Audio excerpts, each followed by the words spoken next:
चाळीसगावात माजी नगरसेवक बाळू मोरे यांच्या मुलावर प्राणघातक हल्ला करण्यात आला आहे। या हल्ल्यात अंकुश मोरे याच्यावर चॉपरने वार करण्यात आले। या हल्ल्यात अंकुश हा गंभीर जखमी झाला असून त्याच्यावर चाळीसगावातील देवरे हॉस्पिटल येथे उपचार सुरू आहे। हल्ल्या प्रकरणी 9 जणांवर चाळीसगाव शहर पोलीस स्टेशनला गुन्हा दाखल करण्यात आला आहे।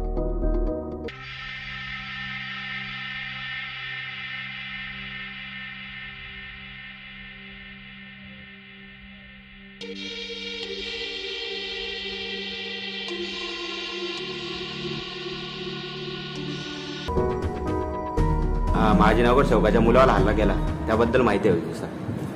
परवा 13 तारखेची घटना आहे ती।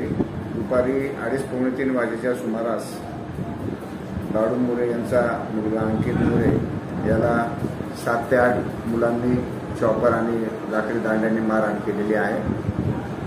सदर घटनेवरून भादेड कलम 307 नुसार गुन्हा दाखल करण्यात आलेला आहे। आरोपींचा शोध सुरू आहे।